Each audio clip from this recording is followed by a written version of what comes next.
Hey, what's up, guys? I'm Brian Altano. I'm here with Jose Otero, a good friend and co-host from Nintendo Voice Chat. That's right. We talk about Amiibo a lot in Nintendo Voice Chat because both of us are kind of addicted to Amiibo. We buy them, we import them. Some of us quit and came back. That's right, which is how most people describe addiction.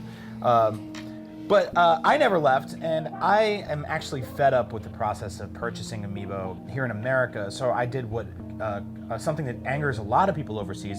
I imported a set of them. So these I got off of eBay. These are the next wave of Amiibo. Is this wave 5? 5A? Well, the waves are hard to track just Right. because in Japan some of these come out closer together. Like I think when part of this wave was first shown, Palutena and Pitt were going to be July here, but the rest of this set is in September. So it's always hard to say. Either way, these will probably trickle out in America. Here in the States, they'll be annoying. One of them will be Radio Shack exclusive. One of them will be exclusive to some farm in Iowa. I don't feel like dealing with all that, so I paid a little bit more money to get these delivered here from Japan. So we've got Ganon, we've got Dark Pitt, or as they call in Japan, Black Pitt, and Palutena, who's another Kid Icarus character. And Zero Suit Samus. Yep. One of the most beloved video game characters of all time. All of these are. So one thing we've noticed with Amiibo is their quality has actually gotten better and better with time, unlike most things in the world. The first wave of Amiibo don't look nearly as good as these do. But much to the chagrin of Pear and Jose and some other people, actually Pear opens them up. Yeah, you like to keep these things in the package. Yeah, I'm keeping the first set I don't. myself. I don't. I want to tear them up. I get it out by opening these games, these things with you. That's right. So let's let's tear in there and just see how these things look. By now you can probably guess what the Amiibo packaging looks like. This is the Smash Brothers set, so they're all pretty much similar across the board. The only difference is when you order from Japan, you get this little piece of paper that has words in Japanese that probably say "Don't eat this" or "Don't light this on fire."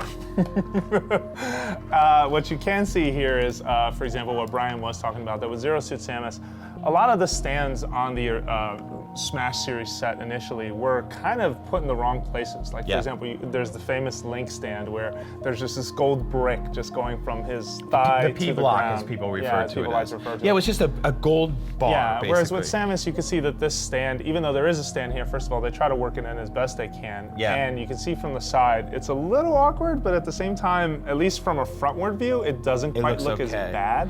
Yeah, and I think she's still wearing a cast, to be fair. They sort of justify this by saying, like if you're a kid, you'll probably tear this thing off. I think it looks a little weird from this angle because it looks like she's wearing like half of a nightgown. Or she's frozen in ice, however you want to put it. I mean, ice is actually canonical to some of the weapons she uses, so that's okay. Now let's take a look at Ganon. Ganon's actually on the heavier side for Amiibo.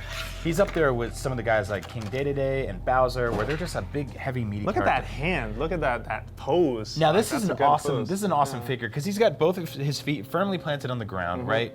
He's got a good weight to him, lots of cool details, like all this gold trim and stuff like that. And his cape on the back actually looks especially really cool. And this is Ganondorf as you last saw him in Twilight Princess. That's right. Roughly. I mean, he looks a little bulkier than I remember him. That's but kind of the still model they regardless, use in Smash Brothers for him, right? Yeah, it's so very these cool. are all obviously, as you know by now, is based on their Smash Brothers trophies, which are this is the sort of base character trophy you get. All right, so now let's tear open the two characters from Kid Icarus. We've got Palutena and Dark Pitt. Pitt. Kid Icarus is one of my favorite franchises growing up. One of the cool things about Amiibo is that with the power of Amiibo, you kind of get figurines for characters you probably never would have gotten a toy for otherwise. Like Ganon we've seen, and Samus we've seen figurines for before, but Dark Pitt and Palutena, you never would have gotten toys for those things. Yeah, there's maybe a sort of a Japan exclusive figure, but you can see here, Dark Pitt, both feet firmly on the ground, very different than Pitt, which was part of the second or third wave. I want to say it was the second flying, wave. right? Yeah, he was floating in the air. Yeah. And he's got his weapon sort of pointing outwards. I was going to say, he's actually one of the longer looking Amiibos in terms of, I'm surprised they even fit him in the box. He's pointing like he's trying to get out of there. Yeah, pretty much. Yep, so you have that. And the pose is really good. Again, going back to what Brian was saying, the quality on these things have gotten much better, and they're getting better and better with each wave. It makes you wonder by the last wave, like what we've seen. Absolutely. So lastly, we've got Palutena. Wow, there's a lot going on here. There's a lot going on. Very busy figure, very gorgeous looking, a lot of details. In terms of the block of ice, it's there in the back, but again, not super noticeable, especially if you have it sitting on a shelf. But yeah, feel that. That's got a good weight to it. Yeah, no, wow. It's also a lot wider than I thought it would be because her hair just sort of... her hair looks awesome. Yeah, it sort of just fans out. You can see on the sides. Yeah. But there's a lot of, I mean, look at the quality of the paint on the shield versus the jewel on the staff versus the halo that's floating behind her. Like, this is a lot of work went into this one. This one could not have been cheap to make. That's right. I don't think. So I think these are starting to trickle out in Japan and in the UK and some other places. Yeah, Japan and Australia at least, I think. UK, I'm not so sure yet, but it should be soon. And North America in July. Apparently in other places in the world, it's actually a lot easier to get Amiibo than it is here in America, where it's a constant nightmare battle until the end, and you have to push children down to get toys. I'm kidding, I would never do that. I just go online and buy them because why not?